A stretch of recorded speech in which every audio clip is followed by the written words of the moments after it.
How many days did you work on the Pink Zone script?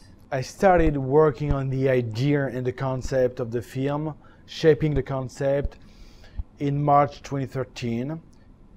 And I wrote the first draft, I think it was in April 2013. So I had a whole month of just shaping the concept and getting to this idea of a virus transmitted by men to women and deadly to women. And for me, I knew this film should come from a concept like it used to be in the 80s, you know, like this high concept movie. And I knew that was the form I wanted to have for the film. And then as soon as I had the concept, it went pretty quick. I mean, in 2 months, I had 2 months between the first draft and the final draft. So I would say April to May 2013. So your first draft, who do you let read it? No one, literally no one. No one. Because the first draft for me is, I mean, I think in first draft in everything is bad. I mean, it's like the first edit, the rough edit, it's gonna be bad all the time. That was Thelma's Filmmaker and Martin Scorsese. I mean, Martin Scorsese's editor who said it. The first, the rough edit is crap, and it is like the first draft, of course. And when I went back, I was like, oh, how could I wrote that? And that's part of the way it is. And then the second draft, I started to show it to a group of people. I brought in into a writers group. I formed a writers group, but that was only from the second or third draft. So yeah, I started rewriting the first draft myself, and then boom, bringing back people I could trust to give me inputs, all that stuff, and then rewriting, rewriting again and again and again and again until that point where at the end it felt ready and ready to show to other people. So yeah, that's. I think you shouldn't show a first draft to anyone. Rewrite before showing another draft to people. Where do you do your best writing? Is it at home or out? For this film, I wrote a lot in coffee shops. Really? And for me, it was great because I needed to have this life around me to help me put life into my characters, and also it was a way to ground these people into reality, because I wanted the movie to look as realistic as it could.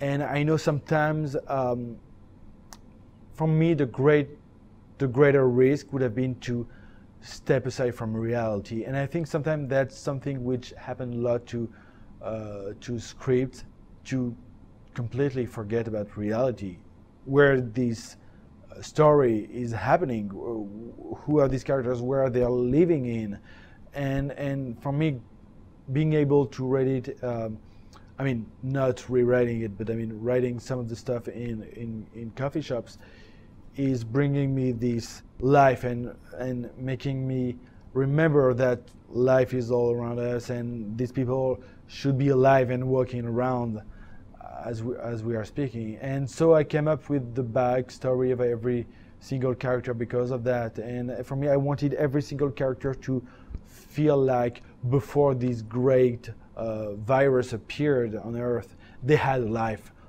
which was totally different. And they had jobs which were totally different. They came from places which were totally different. And that's why writing it into coffee shops for me made me more aware of the reality of it.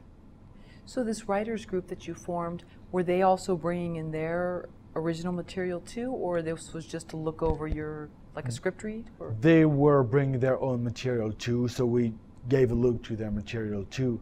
But I have to say we spent a lot of time, most of the time, talking about Pink Zone, and which was truly insane because you have these people were coming from totally different places and had totally different sensibilities to film.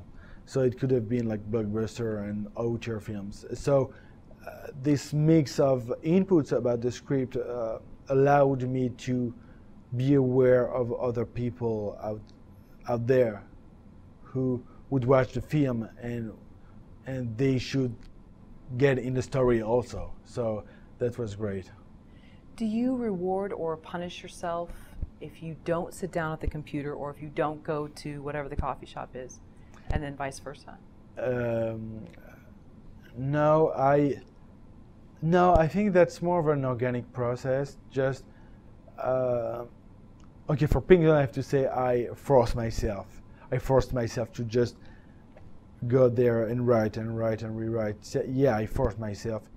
And I would say that the next one I'm writing right now I want to write it in a totally different way.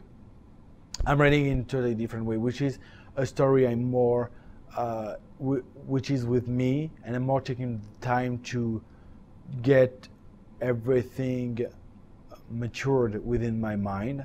I want every character to have its own life in my mind and write it later on, as everybody would have this life of their own in my mind. So yeah, I mean, so I'm trying this new way of writing it, which is also as good and less stressful, I have to say, because it's true that when you have, because I knew I needed to go into production in July, so I knew that I couldn't mess up with anything and I had to just write it.